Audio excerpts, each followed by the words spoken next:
like ramp skating started getting popular and growing, and then a year later is when I quit my job. And I had been doing the social media thing though, so I knew there was like potential to like grow my social media and get like brand sponsorships, like either in or outside of skating. So this is when you were like, I could do a YouTube channel and these things. Well, I wanted to, but yeah, it took a lot longer for it to be actualized. It was an idea for a long time. I actually filmed for a year and tried my best to make like a full episode that I was happy with, and I failed over and over and over for a whole year before I actually was like, okay, this is my channel now. I know what it is. I can put it out. Yeah. You know? Well, that's how you, just like skating. It's like how you learn. You got to like fall. Yeah, exactly. Yeah, exactly. Exactly.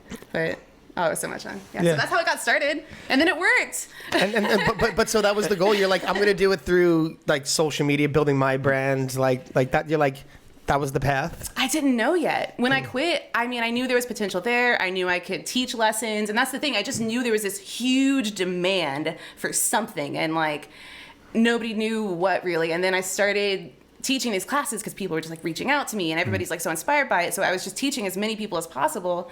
And then I realized that like this could create some real freaking positive change in the world, you know? Like this is like, if there's going to be any positive change, it has to happen within like individuals, right? Totally. And that's like, you could see it happen so quickly when you put skates on somebody's feet.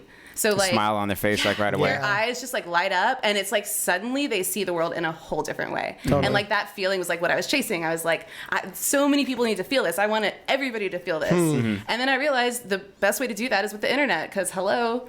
Everything's on the internet now. Yeah. Totally. Yeah. So it turns out that I really like making videos, and so it kind of, you know, it worked out. But I still teach people. How long were you doing that for? Like the YouTube stuff, I guess. So I've had my YouTube channel now for probably 3 years. Okay, so it's not really that long, too. And you just hit 100,000 subscribers, right? I'm almost to 150 now. Wow. Yeah, but should be growing way faster. I was on top of it. I mean, it's pretty good. 100,000 is That's a lot. incredible. Thank you. Yeah, that's really good. We're nowhere near that. Hey, I'll tag you. There you go.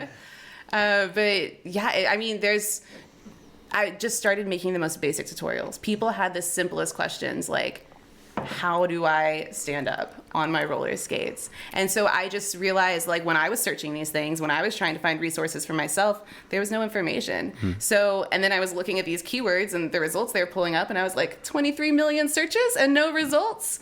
I got that. Damn. Like, Wow. plug it right in. So I'm pretty much just been making episodes answering all of these like top searched questions Wow. that didn't have answers before, you know? That's really smart. Yeah. Thanks. It's I love the algorithm.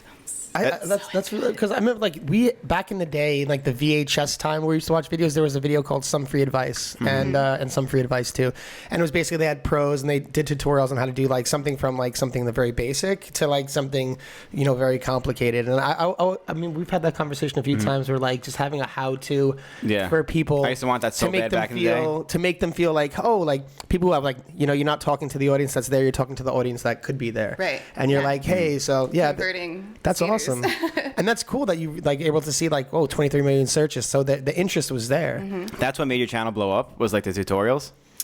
Yeah, for sure. Yeah, How to Roller Skate is my biggest episode. Jeez. And I could still make that same episode, How to Roller Skate, probably 10 more times, and they would probably all get views. Well, the sport keeps changing too. So as it changes, you can just adapt to it and make a new video. Well, and I mean, absolutely. And the questions aren't stopping. The more the audience grows, the more there's all these questions that I've never thought of that are still unanswered. And the sport's growing too. Yeah, So you have more absolutely. people asking questions in that sense too. Yeah, for sure. That's great. crazy. Nonstop.